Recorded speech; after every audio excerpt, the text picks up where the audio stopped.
Okay, let's see the Mishnah. Let's see the Chovos HaLevavos.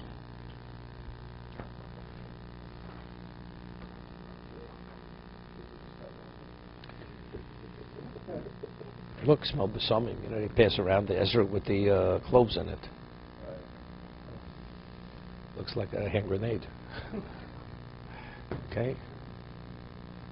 7:32.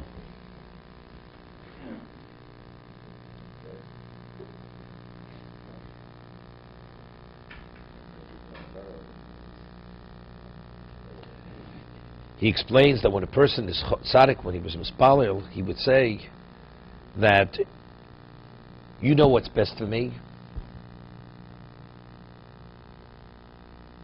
and if I should ask, that's where we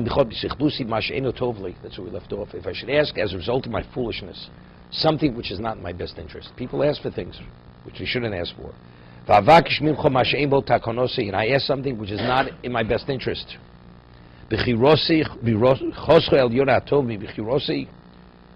Your exalted bechira is better than my choice.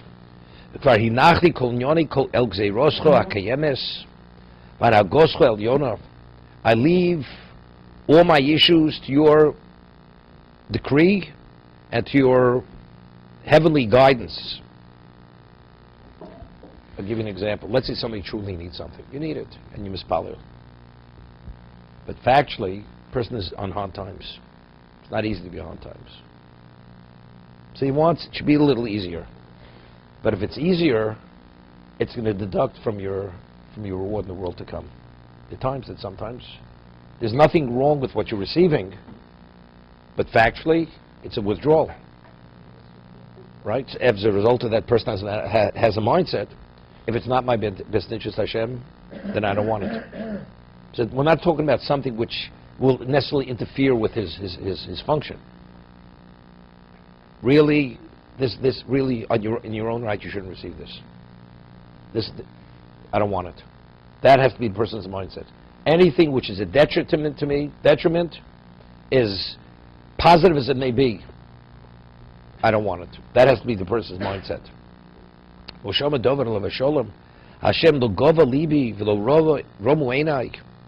My heart hasn't been uplifted, my eyes haven't been raised. I did not walk. He says, I did not occupy myself with things too great and mysterious for me.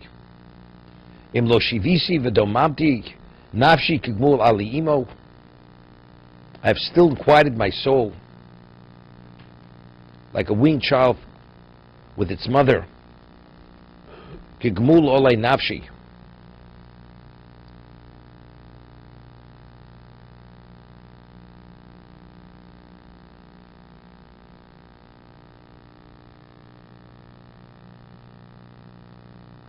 It's known. The Vilna Gaon, it was people were amazed.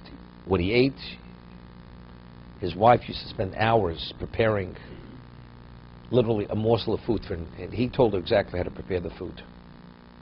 And the neighbor of his wife says to him, all day you bother yourself, prepare this little morsel, and that's all he ate. So she says to her neighbor, he says, do you know my husband was the equivalent of a malach? He says, what are you talking about? He says, my husband wears the same shirt all week. I'll take a freshly laundered shirt. You tell me the difference which is between the two shirts.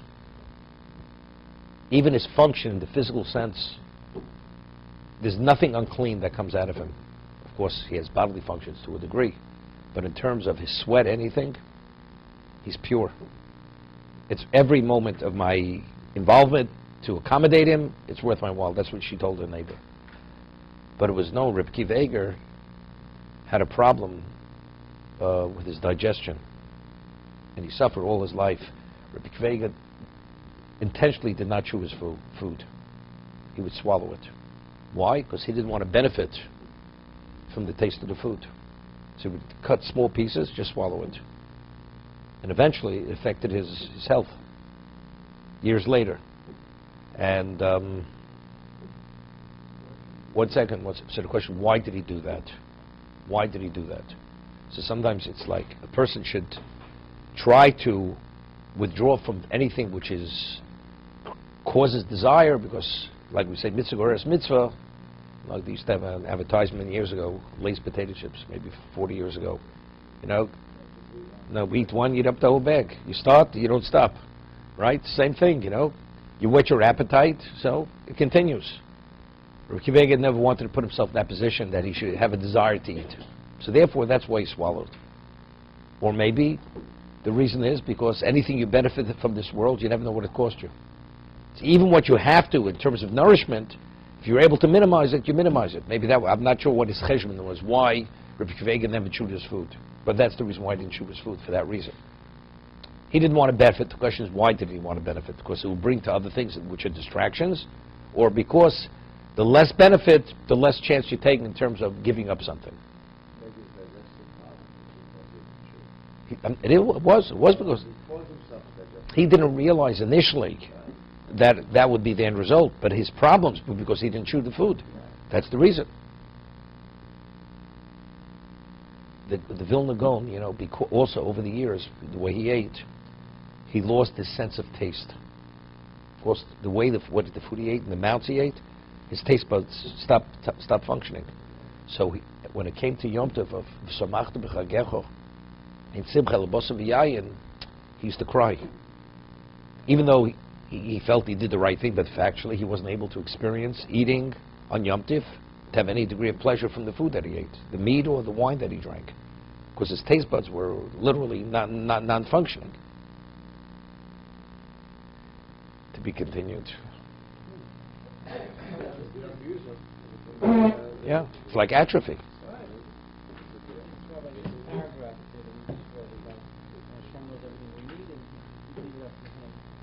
No, he didn't say no, but he said, nevertheless, so why do we ask? Because you decree that we should ask.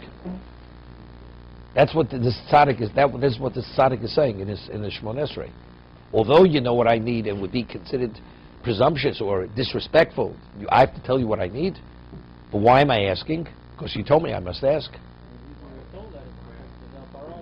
Because that we should understand that we're in need.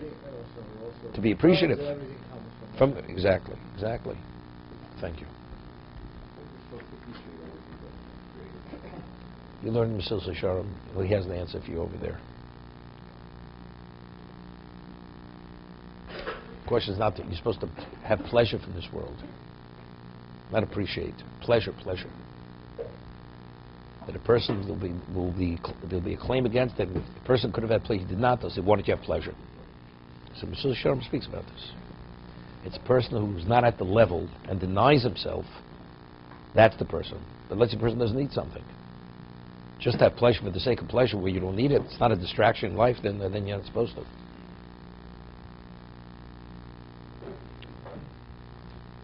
It's like people say, you mean you never ate sushi in your life? I can't believe it. You know, I could live without it. So that's what Mesilas Yesharim speaks about this.